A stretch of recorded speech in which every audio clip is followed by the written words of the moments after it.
उधर।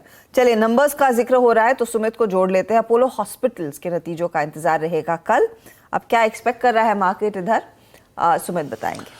देखिए, अब तक जो हॉस्पिटल के नंबर्स आए वो तो बहुत बढ़िया देखने को मिले हैं। आप बाकी मेदांता के नंबर्स देख लीजिए, शानदार साइड पर आए। छोटी कंपनी में एलबीएसई कंपनी के नंबर देख लीजिए, बेटर साइड पर आए।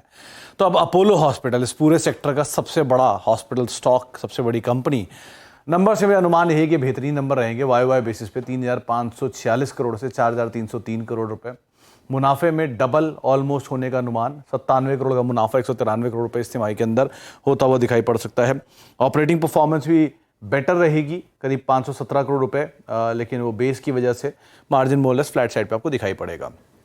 एक पार्ट की पिछली तिमाही में अपोलो ने का ईबीटा बहुत मार्जिनली हिट हुआ था, क्योंकि वहाँ पर इन्होंने एक वन टाइम लार्जेस्ट एक्सपेंडिचर किया था अपनी इन्वेस्टमेंट्स को लेकर, जिसकी वजह से एक बेस छोटा है, तो क्यू ऑन क्यू बेसिस पर ईबीटा नंबर्स में थोड़ा सा इंप्रूवमेंट आता हुआ दिखाई पड़ेगा।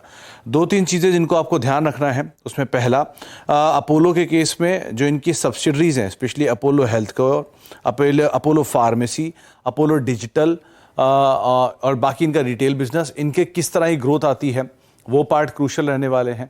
वन, क्योंकि बाकी पैथ लैब कंपनियों के नंबर्स ही पिकअप किया तो वो इनके साथ इंटीग्रेटेड होते हैं, तो कंसोलिडेटेड बेसिस पे वो नंबर्स में एक रिफ्लेक्शन आता हुआ दिखाई पड़ेगा। इसके अलावा पिछली तिमाही में अपोलो हेल्थ केयर बिजनेस में करीब 63 करोड़ का लॉस था। इस बार शायद वो प्रॉफिट आए या फ्लैट होता हुआ दिखाई पड़ सकता है, तो वो एक पार्ट होगा।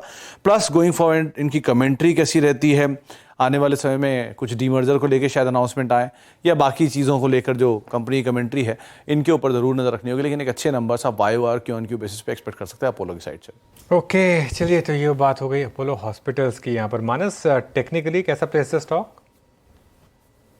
देखिए, अपोलो हॉस्पिटल्स की जहां तक बात है, यहाँ पर लगातार हायर टॉप्स हायर बॉटम बन रहे हैं। और अभी जब पिछले हफ्ते मेरे ख्याल से जो करेक्शन देखने को मिला था, उस पे स्टॉक ने 20 मूविंग एवरेज पे ही सपोर्ट लिया था।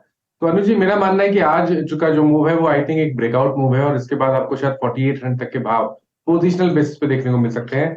तो अभी भी खरीदारी करने की राय रहेगी। करंट लेवल्स पे भी आप खरीदारी करिए, और 20 मूविंग एवरेज जो कि 45-40 है, उसके नीचे आपको स्टॉप लॉस लगाना है, और ऊपर की तरफ 48 के पोजिशनल टारगेट सेट करने हैं।